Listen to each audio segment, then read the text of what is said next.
Hi guys, it's JB Wrestling here, and today I'm going to be doing my Royal Rumble reaction or review video. I'd like to thank everyone for the support I've been getting on Instagram. As of right now, I've got 640 followers already after about a month since I made my account, which is awesome. Unfortunately, I haven't got that support yet on YouTube, but hopefully it will grow. Anyway, let's get into the reactions. So, first up was the pre-show, which was the Dudley Boys, Jack Swagger and Mark Henry, Damien Sandow and Darren Young, and the Ascension in a fatal four-way, and whoever was going to win was going to go into the Royal Rumble match. Now, I didn't predict this one on my other video, but I predicted it on Instagram, and I thought that the Dudley Boys would win. And I said that the Ascension will take the pin. I was right about the Ascension taking the pin, but that was kind of obvious because it's the Ascension. But this match wasn't that particularly great, although it did serve a purpose, unlike other pre-show matches in the past. But, and one thing worth mentioning is that Damien Sandow got a huge reaction from the crowd, which hopefully WWE will realise that he should be pushed, or at least put onto the mid-card, or at least put onto Raw. Anyway, Jack Swagger and Mark Henry won in the end, so I was wrong there, but that was fine. Neither of them ended up doing well in the Rumble at all, and they entered in the 20s, which was weird. I thought they would enter at the start so they could actually do something, but instead they both entered in the 20s, and then they just got eliminated straight away. So, yeah, that match was okay. There was a bit of a botchy ending, and it was all a bit confusing, and the Dudley Boys hit the 3D, and then there was this weird kick out or something. I didn't really understand what went on. And then Mark Henry just came out after him and Jack Swagger fought with the Dudley Boys for a bit, and then just pinned one of the Ascension guys after the 3D, but it was 30 seconds later. So that ending was all a bit confusing, but anyway, let's move on to the main card. So the first match on the main card was Dean Ambrose and Kevin Owens in a last man standing match. And I said on my prediction video, Kevin Owens losing would damage him because he will lose to Dean Ambrose 3 times in a row in pay-per-view, but although he did lose on this occasion, which my prediction was right, which is good, it didn't damage him. I didn't think. He toughed it out, and it was an awesome match. It was unquestionably the match of the night, other than the Royal Rumble match, which I'll talk about later. But it was really exciting. There was so many brutal spots in this match, and I definitely rate it as a top match. These two guys can do awesome stuff, and after seeing what Kevin Owens did in the Royal Rumble, I hopefully hear other feuds with AJ Styles or Sami Zayn. There's 2 feuds set up there, and Dean Ambrose, on Raw, Dean Ambrose was put into a number 1 contenders match for Fastlane, but he won't win that. But we'll see who he feuds with next for the Intercontinental Championship. But this match was really good. I was really impressed, and match of the night. Not much bad to say about it, to be honest. So let's move on.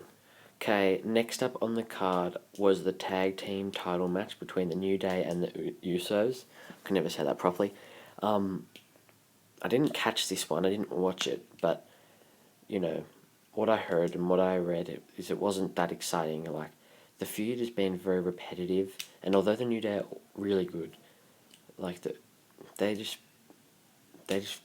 never. Well, it might have been a title change, but the whole feud wasn't very interesting. As in, it was a bit repetitive, and although the outcome wasn't predictable, it just wasn't interesting.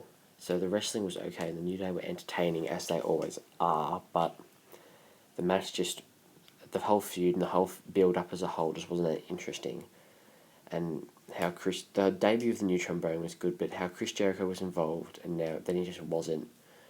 And yeah, so hopefully the New Day can move on to something else, other than feuding with the Usos, which have been doing for the last however many months.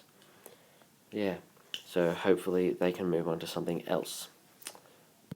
The next on the card was the United States Championship match between Kalisto and Alberto Del Rio, and I picked for the upset here and I ended up being right, which was good.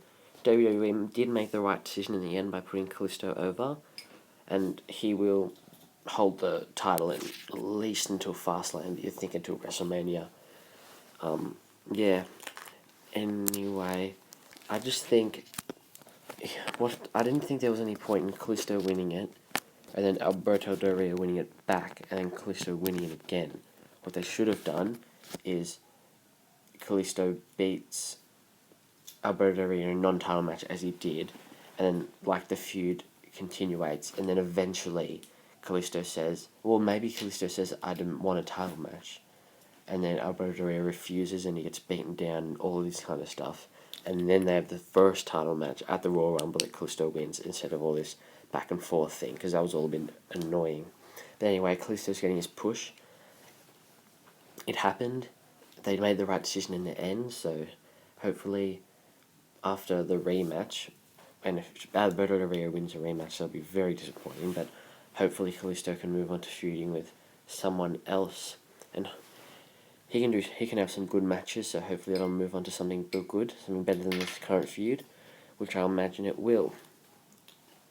Oh, and I don't know what will happen when Sin Cara comes back, but maybe Callisto can feud with Sin Cara.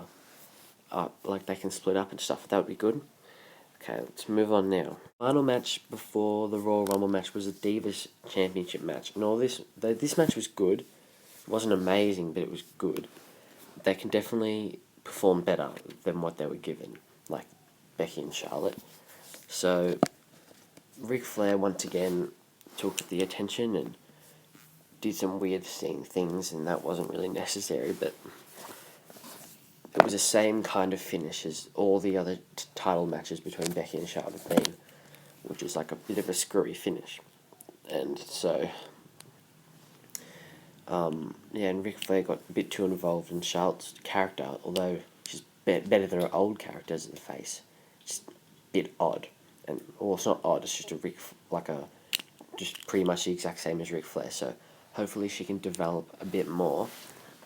And Sasha Banks coming at the end was definitely the heart of this match. And everyone has wanted her to be in the title picture for a while, and now that she is, it's very exciting. Hopefully it can be a three-way, like a triple threat feud, instead of just Charlotte against Sasha. Or maybe Becky can take the pin at Fastlane, and then Charlotte and in the triple threat match, and then Charlotte and Sasha can fight at WrestleMania for Sasha to win. Sasha definitely needs to win the Divas title, and then she can hold it for a while and have good feuds with various different people until she drops it to someone else, and I'm not going to get that far ahead of myself. But anyway, this match was okay, but it definitely had more potential, and Becky Lynch's character development has been great. And it's a shame that she didn't win. I got that prediction wrong, but anyway, let's move on to the Royal Rumble match. The Royal Rumble match was great.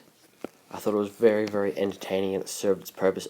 And I love, like I said, how since Roman Reigns was entering at 1, I didn't know where I said this, but I was thinking it anyway. WWE would have to, the whole thing would be centered around that, and they'd have to limit the mini feuds that went on in the Rumble. So the actual main thing that went on with Roman Reigns and Triple H and Vince and League of Nations, that was alright. It wasn't amazing, it was alright. But the thing that I loved the most was all of the other feuds that went on. So all the matches that are set up. So there's so many potential matches. There's Chris Jericho and Dean Ambrose set up. There's AJ Styles and Kevin Owens, or Kevin Owens and Sami Zayn set up. There's Bray Wyatt against Brock Lesnar set up. And all these different feuds were set up, which I thought was really a good idea.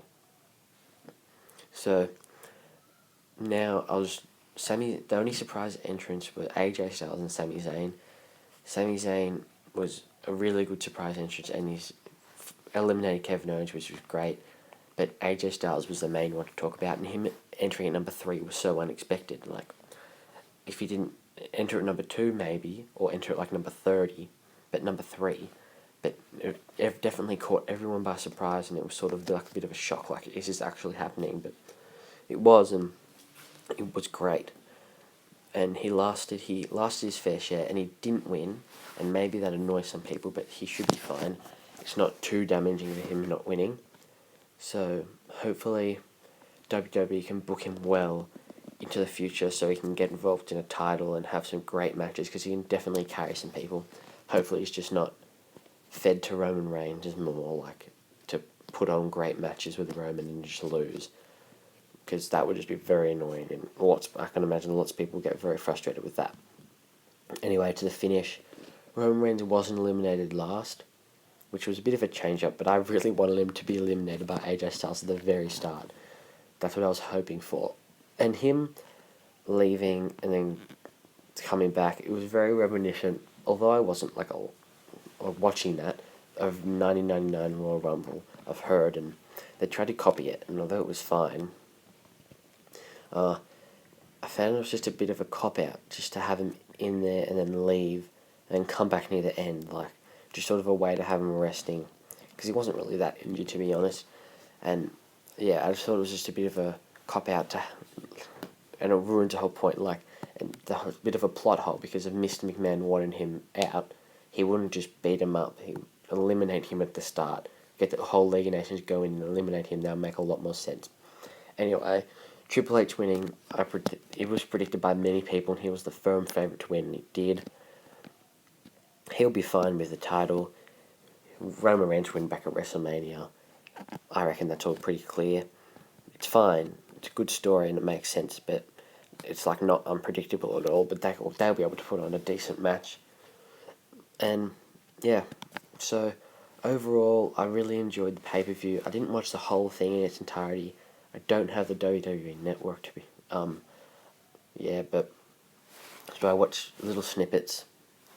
I got to watch the whole Royal Rumble match with really bad quality, like live streaming, and I watched the whole Divas title match. I watched a bit of the Last Man Standing match and a bit of the US title match. But after watching highlights and seeing and reading lots of different things and listening to other reviews, these were for my opinion, and it was good. It was definitely a big improvement, and watching it, I can see better things to come in WWE. One thing that disappointed me was no Daniel Bryan. It's fine because he's injured, like, I can't blame him, but every entrance I was like, this one will be Daniel Bryan, this one will be Daniel Bryan, every single time, and it wasn't. But that was fine. Plus, if Daniel Bryan's in the Royal Rumble and he doesn't win, everyone's just going to get angry, because that's just what happened last year as well, although everyone was angry anyway. If he was in it and then lost, that would just would made everyone really mad. So, there we go. Good pay-per-view, good matches. Match of the night goes to the Royal Rumble match, but although that may not count, I'll just give it to Kevin Owens and Dean Ambrose. Worst match of the night, probably have to go with the tag team title match because of the repetitive feud and the bad storyline, although it may be entertaining. Yeah, so thanks for watching. Please like, comment, share, subscribe. I'd really like some support on my YouTube channel, and so I can post some more videos. Go follow me on Instagram, and thanks for watching. I'll be posting more videos in the near future. Thanks.